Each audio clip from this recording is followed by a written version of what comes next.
One of the coolest trends in gaming have been publishers making an effort to seek out and revive some of the lesser known titles from gaming's past. One such example is a game I'm going to talk about today called Troubled Witches. It's back in a new release, a new version called Troubled Witches Final, which is finally getting a release in the West after a long wait for both the Nintendo Switch and PlayStation 4 consoles. Thanks to the publisher In Games, I've been given a chance to check out the new version of the game, and I'm happy to say that for shoot-'em-up fans, this is one that you're probably going to want to pick up.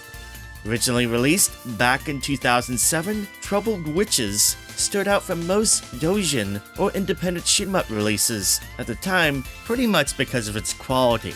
It's a well-polished, great-looking bullet hell shooter with easy-to-understand risk versus reward mechanics, and has a satisfying amount of strategic depth. In this game, you take control of one of the playable witches in a quest to recover a stolen ring that was used to seal away a powerful demon. Yeah, the story, it's very simple. Each witch character has their own shot attack styles and stats, as well as their own familiars, magical creatures that affect the magic barrier when activated. Speaking of which, the magic barrier is one of the game's defining features.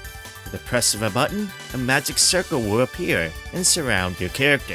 This barrier slows down enemy bullets inside it, making those dense bullet patterns easier to read, and more importantly, it allows you to dodge them.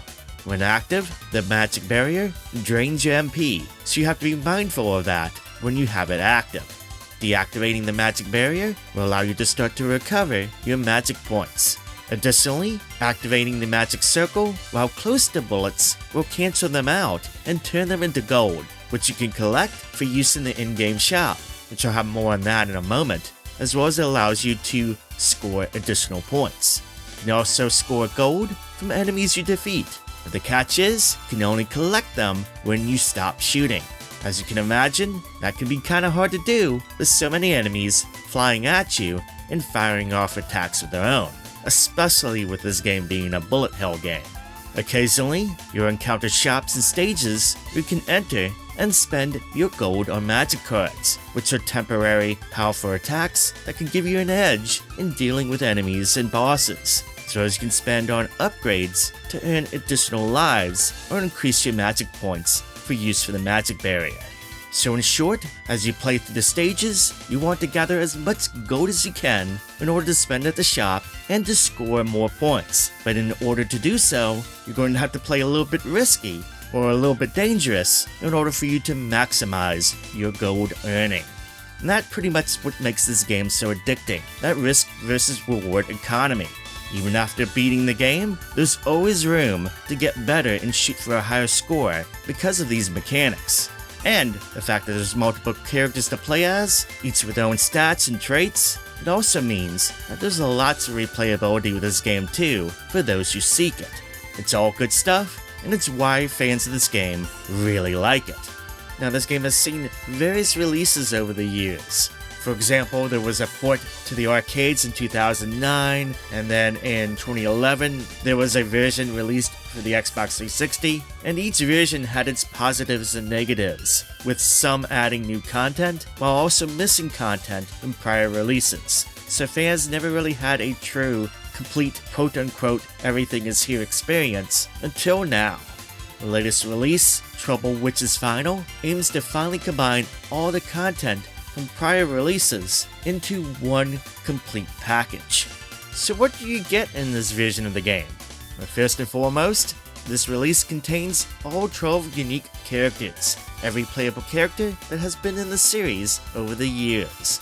No past character has been left out of this release, so everyone is here.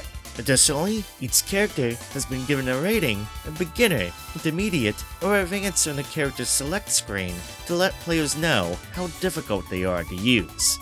Now before we move on though, there's one more thing I have to mention about the characters, and this might be a point of contention for some.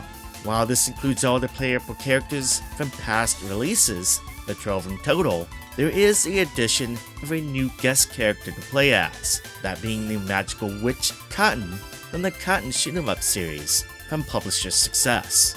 This will be a DLC that's going to be available separate from this release, and it's going to be $4.99 US. So yeah, I'm sure some will be like, oh my goodness, it's a final release, why are we adding new stuff here? I have to imagine because the character is from another game company and they wanted to do something new, and that's probably why I see it separate from this release. But anyway, what else do you get? Well, modes, and a lot of them to be exact. First, there's the standard modern arcade mode with a widescreen presentation, along with a story mode that has the characters conversing with each other at certain points before, during, and after a stage. It basically tells the story of the game. I'll be honest, I found most of the story mode stuff to be a bore with seemingly endless text boxes, but for those who are curious, it is here included from past releases. Additionally, there's the Valpurgis Night mode, which is a expert mode variation of the game aimed at the most hardcore of hardcore players. There's a score attack mode, where you get to try to score as many points as you can within a time limit.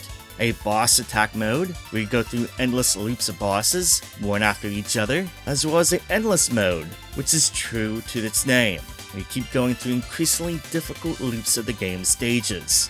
Finally, there's Trouble Witches AC mode, which is a version of the game from 2009 that was made for the arcades, along with a pretty well thought out practice mode.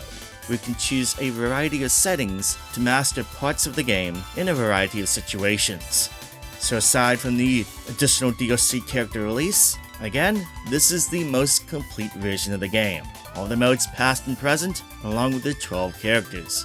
It's pretty sweet for what it is, especially for fans of the game. The only knocks one would have against it is of course that DLC being separate, but besides that is the fact that for the main game itself, just like in its original release, there's really only 6 stages in total. There's no new stages here, and a single playthrough is short, and you have to be very comfortable with playing the same stages over and over with the aim to try to truly master them, along with scoring the most amount of points and so forth. Most shoot-'em-up veterans or avid players of the genre won't be bothered by this. I mean, that is the whole appeal of shoot-'em-ups. And there is a lot of variations here, with the different modes and the different characters and different difficulties, and all that does help with replayability. But if you're a casual fan, then you might get a little annoyed that there's only 6 stages here. If you're not bothered by that, then you're in for a real treat.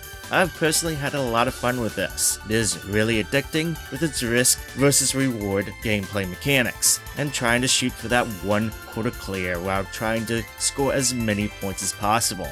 What's nice about this release is that there are included online leaderboards for all the modes within to encourage players to keep trying to improve their scores. If you're a fan of shoot-'em-ups, then this will be a worthy addition to your library. The digital release is going to be on sale for $29.99, with the Cotton DLC priced at $4.99. No plans yet for a physical release at this time, unfortunately. I'll update you if any news comes out on that front. If you enjoyed this review, then make sure to give this video a thumbs up, as well as let me know down below if you plan on picking the game up or not. Make sure you subscribe so you do not miss out on any future videos, especially if you like Nintendo stuff, which we do a lot of here. Thank you so much for watching, I hope you have a good rest of your day, and I'll see you soon on the next video.